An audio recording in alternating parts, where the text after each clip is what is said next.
Okay, so today I'm following up on my chord mining series that I've been doing.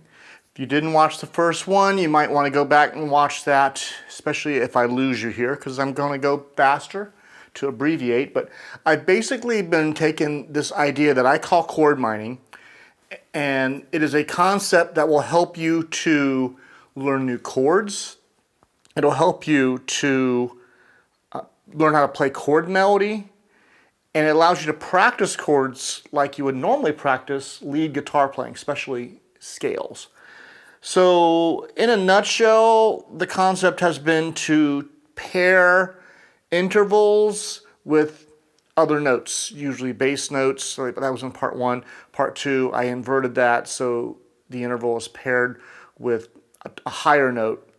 And those form skeletons so that you can use or smaller frameworks to build bigger chords. So I was going through different intervals on those videos between thirds and inverted thirds. Today I wanted to show you something real quick with seconds. So seconds sound dissonant. So a second would be like in a key of C, like from C to D. Except I'm going to play those across a string pair. So like that. Okay, that's a second.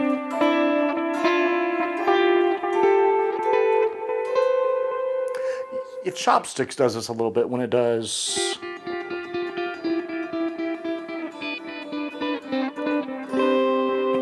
So while a little goes a long way with these seconds, they form when you make them into bigger chords, and that's one of the things that chord mining is supposed to do. It's supposed to help jumpstart us.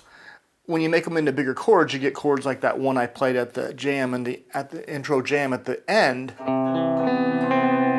And that's a variant of C major 7. Most people play a C major 7. Well, actually, like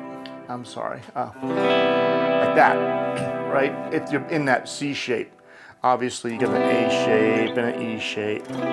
But I'm throwing a 7th in here.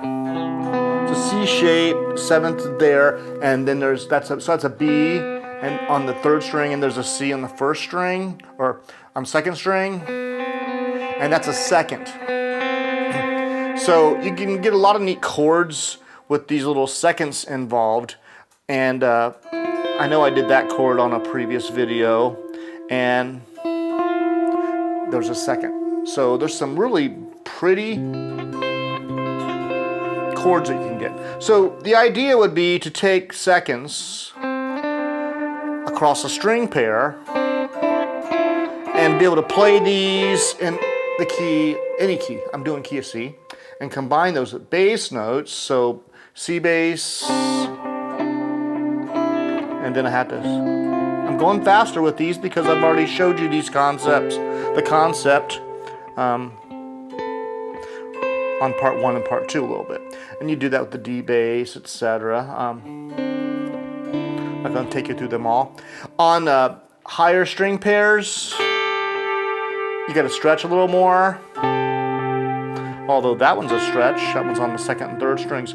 That's something else I've been doing with these. I've been playing around with keeping a C bass and finding my seconds on different string pairs. Like if I take that string pair, I'm in a key of C. So that's the 4th and 3rd string, 2nd and 1st, or 2nd and 3rd, and 1st and 2nd. And then putting the C bass, I can put any bass note in the key of C to these. I could do to a D. If I can reach it, I can't reach that. And yeah, a little goes a long way. It's like spice, okay? I love spicy food, but you got to be careful with the spices. You got to be careful with your seasoning. So I wouldn't do these a ton, but there's some really nice musical places that you can throw these in. I mean, you might be playing more chords that are, more consonant and harmonious, but you might throw in like that, There it is again. It's a D minor 7, but then I can do. and get one of those in there, you know. And then just a 5 and a straight triad, okay? So you could throw these in and they kind of surprise the ear, you know. I like this one, well, that's not it. I like this one. It's a 5 chord in key of C. So they're really sharp. You also, I've heard these used in lead guitar contexts, and John Scofield will throw these in his lead playing. So I'm not going to really demonstrate that right now, so check that on your own. So I hope that you like the content, and please don't forget to like and subscribe if you do, so that you can make sure you're getting notifications for me to provide more. Thank you for watching. Until next time.